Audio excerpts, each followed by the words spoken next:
नमस्कार दोस्तों, हमारे इस यूट्यूब चैनल पीपीसी लर्निंग में आप सभी का स्वागत है।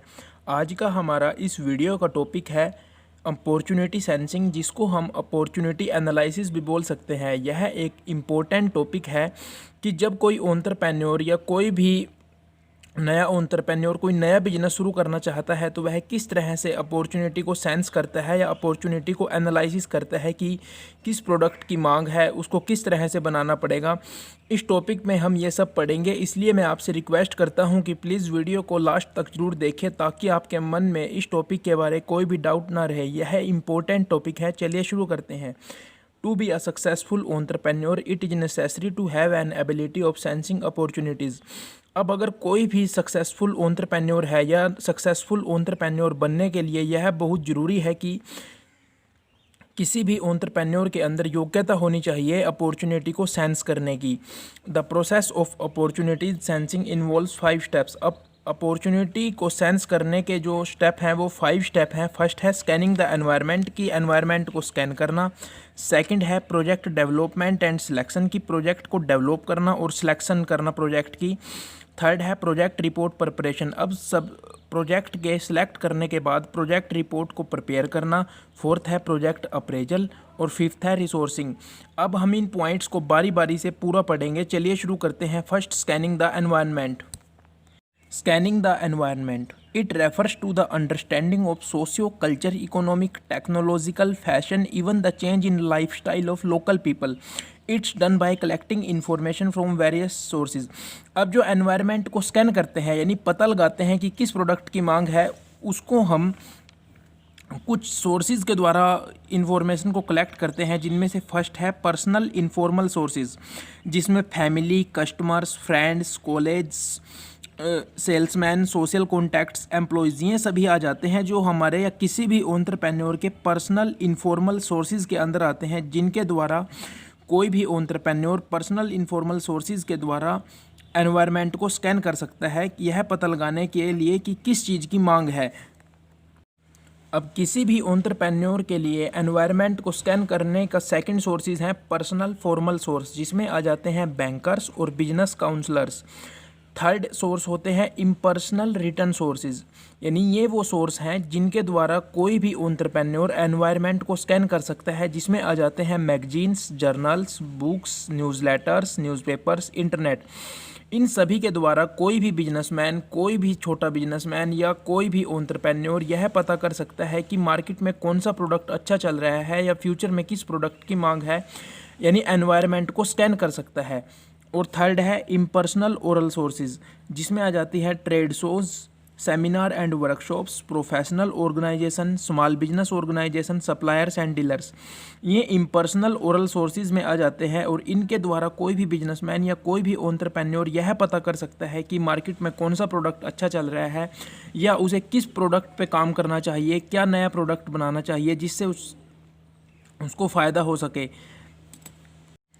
फिर एनवायरनमेंट को स्कैन करने के बाद होता है प्रोडक्ट डेवलपमेंट एंड सिलेक्शन, जिसमें हम यह पता करते हैं या यह सोचते हैं कि प्रोडक्ट को किस तरह से डेवलप किया जाए या कौन सा प्रोडक्ट सेलेक्ट किया जाए, कि कोई भी एंटरप्रेन्योर किस तरह से किस क्राइटेरिया के बेस पे प्रोडक्ट को सिलेक्ट करता है जिससे उसको ज़्यादा फ़ायदा हो या जिसकी ज़्यादा मांग हो। इसमें फर्स्ट है सोल्विंग पीपल्स प्रॉब्लम। अगर कोई नया प्रोडक्ट लॉन्च करना है या नया प्रोडक्ट बनाना है तो उसमें हम किसी यानी जो उस टाइम में लोगों की प्रॉब्लम होती है उसको सॉल्व कर सकते हैं और उनको कुछ अच्छा प्रोवाइड कर सकते हैं, जिससे उनकी प्रॉब्लम भी सॉल्व हो जाए और नया प्रोडक्ट भी डेवलप हो जाए। चेंजिंग फैशन एंड लाइफस्टाइल्स, जो उस टाइम में फैशन या लाइफस्टाइल है उनको चेंज किया जा सकता है। Day dreaming, use of hobby का यूज किया जा सकता है। डूइंग मार्केट रिसर्च, या मार्केट पे रिसर्च की जा सकती है कि किस प्रोडक्ट की मांग है। New way of doing old things, चीज़ें तो पुरानी ही होती हैं लेकिन उनको करने का आसान और नया तरीका, मॉडर्न तरीका ढूंढा जा सकता है किसी भी एंटरप्रेन्योर द्वारा। और लास्ट है कंबाइनिंग टू और मोर आइडियाज़, इन सभी के द्वारा किसी भी प्रोडक्ट का डेवलपमेंट या किसी भी प्रोडक्ट को सिलेक्ट किया जा सकता है। अब किसी भी एंटरप्रेन्योर द्वारा प्रोडक्ट को सिलेक्ट कर लेने के बाद अगला फेज़ होता है प्रोजेक्ट रिपोर्ट प्रिपरेशन, यानी प्रोजेक्ट की जो रिपोर्ट होती है उसको प्रिपेयर करना, जिसमें आ जाता है यानी प्रोजेक्ट रिपोर्ट को किस तरह से प्रिपेयर किया जा सकता है फर्स्ट है brief introduction of the proposed project, यानी प्रोजेक्ट का पूरा इंट्रोडक्शन देना, ब्रीफ इंट्रोडक्शन देना, brief history, the unit, the promoter, product. यहाँ पे प्रोडक्ट के बारे डिस्क्रिप्शन देना कि हम किस तरह का प्रोजेक्ट बनाएंगे, हमारा प्रोजेक्ट किस तरह का है, हम क्या प्रोडक्ट बनाएंगे, उसकी क्या क्वालिटीज़ होंगी। मार्केटिंग एंड कंपटीशन, उसकी मार्केट में कितनी मांग है, कितना उस प्रोडक्ट को बनाने में कंपटीशन है, उस सब का वर्णन प्रोजेक्ट रिपोर्ट में करना होता है जो नेसेसरी होता है। मैन्युफैक्चरिंग प्रोसेस, अब कोई भी एंटरप्रेन्योर अगर नया प्रोजेक्ट या कोई भी नया प्रोडक्ट बनाता है, नया प्रोजेक्ट शुरू करता है, तो उसको अपनी मैन्युफैक्चरिंग प्रोसेस बतानी पड़ती है कि वह किस तरह की प्रोसेस का यूज़ करेगा अपने प्रोडक्ट को बनाने में। प्लांट एंड मशीनरी, इनका वर्णन देना होता है कि उसका प्लांट और मशीनरी किस तरह की है, क्या उसने टेक्नोलॉजी बनाई है, क्या उसने टेक्नोलॉजी शुरू की है, या क्या भी वो टेक्नोलॉजी अपनाएगा। रॉ मटेरियल की, वो रॉ मटेरियल कहाँ से लेगा, उसका रॉ मटेरियल किस तरह का है, ये सभी बताना होता है प्रोजेक्ट रिपोर्ट में। फिर है लैंड एंड बिल्डिंग और फिर कॉस्ट ऑफ प्रोजेक्ट। यह भी इम्पोर्टेंट है कि उसके पूरे के पूरे प्रोजेक्ट का कितना कॉस्ट है, यह सब वर्णन करना पड़ता है प्रोजेक्ट रिपोर्ट प्रिपरेशन के अंदर। यानी जब भी कोई एंटरप्रेन्योर प्रोजेक्ट की रिपोर्ट बनाता है तो ये सभी पॉइंट उसको बताने पड़ते हैं, इनका वर्णन करना पड़ता है, अच्छे से एक्सप्लेनेशन करनी पड़ती है अगर अच्छी प्रोजेक्ट रिपोर्ट बनानी होती है तो। फिर प्रोजेक्ट रिपोर्ट बन जाती है, फिर आ जाता है प्रोजेक्ट अप्रेजल। इन टॉपिकों की मैंने अलग से वीडियो बनाई है, आप प्लेलिस्ट में जाके उस वीडियो को जरूर देखें ताकि आप इन टॉपिक को भी अच्छे से कवर कर सकते हैं। यहाँ पे हम इन टॉपिक्स को थोड़ा थोड़ा पढ़ेंगे, लेकिन वहाँ पे ये टॉपिक कंप्लीट बताए गए हैं। A final view on the proposal is taken which is based on combination of factors like technical, financial, commercial, managerial and operational।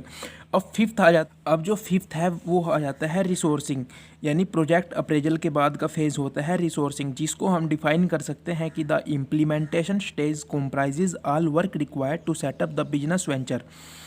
अब जो रिसोर्सेज होती हैं उसके भी आगे कैटेगरीज होती हैं। फर्स्ट है फिजिकल रिसोर्सेज, सेकंड है technical resource, third financial resource, fourth human resource and fifth marketing resource. अब हम इनको भी थोड़ा थोड़ा डिफाइन करके इस टॉपिक को भी कंप्लीट एक्सप्लेन कर सकते हैं।